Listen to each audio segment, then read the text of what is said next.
Good morning, guys. It's the morning of Monday, September 22nd.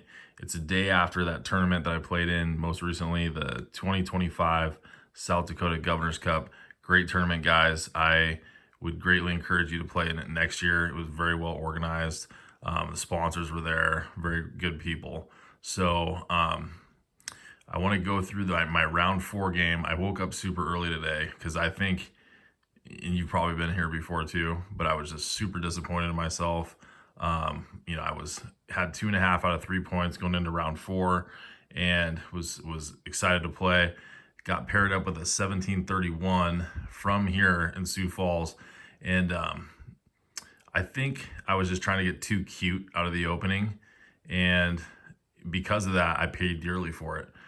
He punished me severely for some mistakes right out of the opening, and so I was already down the exchange here. I had 2 pawns for a knight, but yeah, let's just get into it. So I'm gonna annotate this from the perspective of White, my opponent, who played a great game. His name's Kyle. Great job, Kyle. Good meeting you yesterday. We went through this game after and looked at what things could have occurred had I gone into a different line, or if he had played a different move. And so without further ado, here we go. So we are on move 24. So if you're White, pause your videos. What would you play here?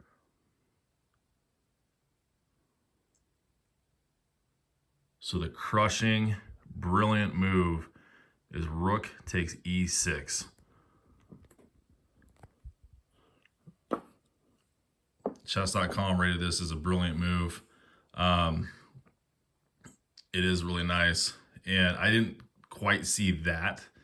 I was looking at knight takes g3 or knight takes g6, but surprisingly, knight takes g6 doesn't really do much. There's not a lot of follow-up for White, and so I was comfortable, if he were to take on g6 to be able to defend this position. But with this position and this rook sack, which is great, I can't take the rook on e6, because if I take the rook on e6, check this out, knight to f5, double check. Whenever you're in double check, you got to move. And if I go to g8, I get checkmated on g7, queen to g7 checkmate.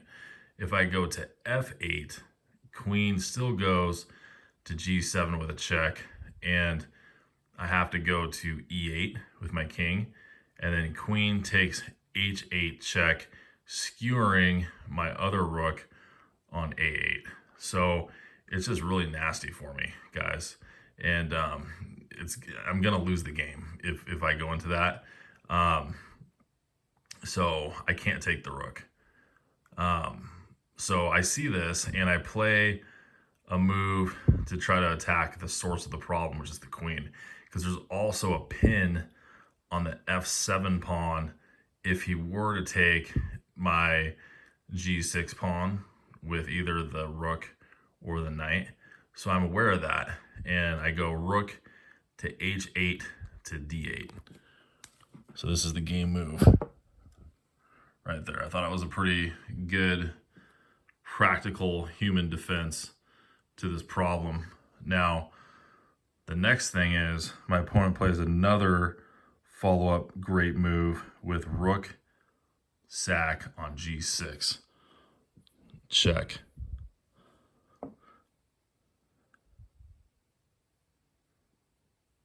Now I take the rook this time because I'm down so much material, and I think I can actually wriggle out of this. So I took it. F takes g6. Now he still goes knight to f5, double check. Now look, I can't go to this h6 square because the knight defends that. And I had calculated that my queen here on a3 still defends the square, which is really key, on e7. So when I go to king f6, because if I go to king h8 or g8, I get checkmated on g7.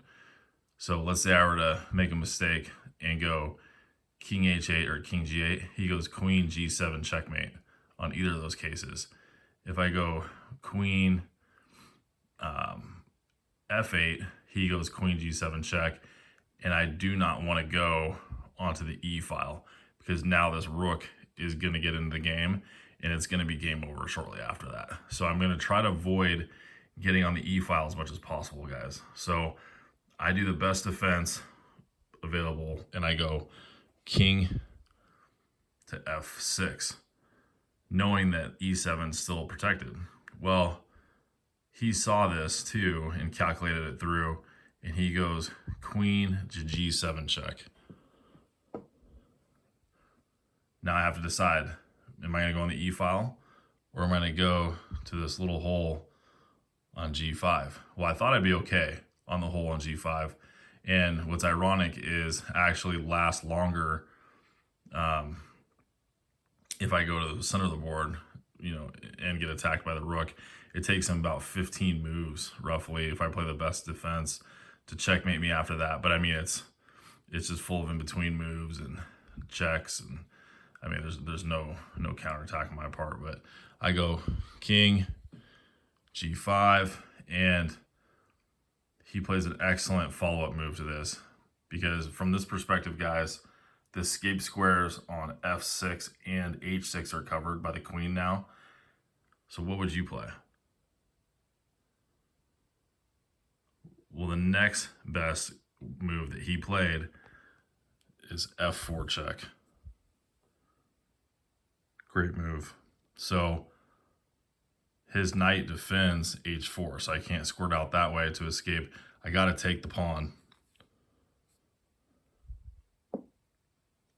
And he follows up with rook f1 check.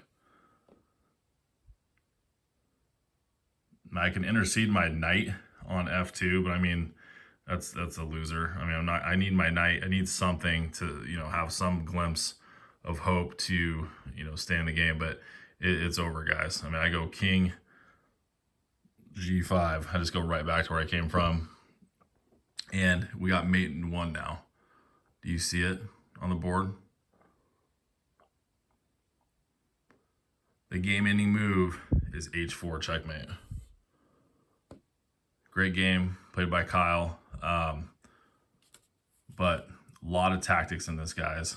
So start to finish, lots of themes here. But have a great day, and I'll see you on the next one.